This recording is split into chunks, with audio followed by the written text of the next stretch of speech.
Hello या नमस्कार साथियों, विन बीपीएससी पे मैं शशांक आप सभी का स्वागत करता हूं। चलिए आज हम लोग देखेंगे हिस्ट्री के शॉर्ट नोट्स में कर्नाटक युद्ध।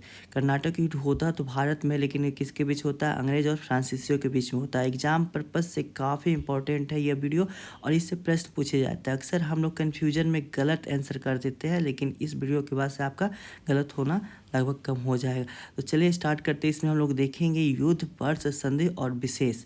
युद्ध, वर्ष, संधि और विशेष। तो स्टार्ट करते हैं प्रथम कर्नाटक युद्ध के साथ। प्रथम कर्नाटक युद्ध याद रखेंगे कब हुआ था? 1746 से लेके 48 के बीच में होता है। 2 सालों के लिए होता है प्रथम कर्नाटक युद्ध। और किस संधि के तहत अंत होता है? ए ला सापेल की संधि। याद रखें, ए ला सापेल की संधि प्रश्न पूछा जाता है। प्रथम कर्नाटक युद्ध किस संधि के तहत अंत हुआ था? तो ए ला सापेल उसका उत्तर हो जाएगा। इसमें विशेष बात क्या थी? तो ऑस्ट्रिया का उत्तराधिकार युद्ध का ये अंश था, उसी से संबंधित था ऑस्ट्रिया का उत्तराधिकार युद्ध से प्रथम कर्नाटक युद्ध। अब आते हैं द्वितीय कर्नाटक युद्ध कब हुआ था, इसे भी देख लेते हैं। तो द्वितीय कर्नाटक युद्ध होता है ठीक 1 साल बाद 1749 से लेकर 1754 तक। 1749 से 54 के बीच में द्वितीय कर्नाटक युद्ध होता है। और किस संधि के तहत ये अंत होती है? तो इसमें याद रखेंगे पौंडीचेरी की संधि होती है। पौंडीचेरी की संधि द्वितीय कर्नाटक युद्ध से संबंधित था। और इसकी विशेष बात क्या थी? तो इसमें फ्रांस की हार हो जाती है। फ्रांस के उस समय सेनापति का भी नाम याद रखेंगे। सेनापति कौन था? तो वो डुप्लेक सेनापति था उस समय फ्रांस का। तो डुप्लेक की भी हार हो जाती है, यानी फ्रांस की हार हो जाती है। और किसको बना फ्रांस का गवर्नर कौन बनता है? गोहेडू। एक भी प्रश्न पूछा जाता है। डुप्लेक की हार के बाद से फ्रांस के गवर्नर अब चेंज कर दिया जाता है, डुप्लेक से हटा के गोहेडू को बना दिया जाता है। चलिए तृतीय कर्नाटक युद्ध पे आते हैं। तृतीय कर्नाटक युद्ध याद रखेंगे कब हुआ था? तो तृतीय कर्नाटक युद्ध हुआ था 1756 से लेकर 1763 के बीच में।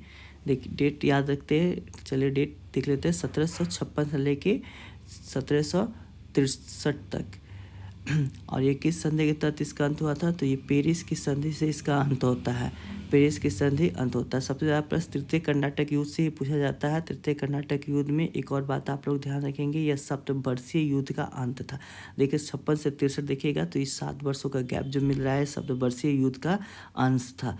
तो चलिए कर्नाटक युद्ध देख लिए लोग। अब इसके अलावा अंग्रेज और फ्रांसीसी के बीच में एक और युद्ध होता है, वो भी काफ़ी इम्पोर्टेंट है, जिसके तहत फ्रांसीसी यहाँ से भारत से बाहर हो जाते हैं। वो था वांडीवास की लड़ाई। वांडीवास की लड़ाई कब होती है? 1760 में वांडीवास का युद्ध होता है। और इसमें क्या था कि पूरी तरह से फ्रांस की हार हो जाती है और फ्रांसीसी कंपनी का यहाँ पे हार के बाद से विदाई हो जाता है।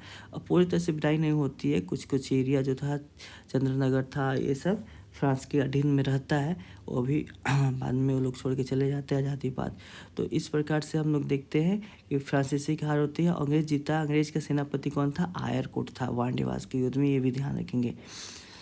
तो चलिए अब ट्रिक थोड़ा सा देख लेते हैं। पहले अगर वर्ष पूछा जाए तो पहले तो 1746 से 48 तो आपको याद रखना ही है। 2 साल के लिए होता है। फिर आगे बढ़ते हैं। 1 साल बाद जैसे युद्ध खत्म होता है, 1 साल बाद 1749 से लेकर 1754 के बीच में ये कितने सालों के लिए होता है? तो ये 5 सालों के लिए होता है द्वितीय कर्नाटक युद्ध। और फिर उसके 2 साल के गैप 2 साल के गैप के बाद से फिर दूसरा बार तृतीय युद्ध स्टार्ट हो जाता है 1756 से लेके 1763 के बीच में। इसी बीच वांडीवास की भी लड़ाई हो जाती है 1760 में। तो ये वर्ष वाला भी कन्फ्यूजन खत्म हो गया। जो तृतीय युद्ध होती है वो 7 वर्षों के लिए चलता है। सप्तवर्षीय युद्ध का अंश भी रहता है। और इसी बीच वांडीवास के भी युद्ध हो जाता है। चलिए आगे बढ़ते हैं। संधि के बारे में देख लेते हैं। तो संधि के लिए ट्रिक याद रखेंगे, ए पा पे। ए पापे याद रखेंगे। ए पापे काफ़ी आसान है याद करना। ए से एला सापेल, पा से पांडिचेरी और पे से पेरिस। ये तीनों संधि याद रखने का ट्रिक है, आप लोग याद रखेंगे। फिर जल्दी आते हैं विशेष में क्या हुआ था। तो ऑस्ट्रिया का युद्ध, फ्रांस दोस्ती में फ्रांस की हार हो जाती है। और तृतीय में सप्तवर्षीय युद्ध का अंश होता है। तो ये तो आप लोग को याद होगा ही। चलिए होप कि आप लोग को वीडियो अच्छा लगा हो और इससे आप लोग कुछ जानकारी बढ़ा हो। तो अगर वीडियो अच्छा लगा हो तो प्लीज़ लाइक एंड सब्सक्राइब कर दीजिए। मिलते हैं अगले वीडियो में। धन्यवाद।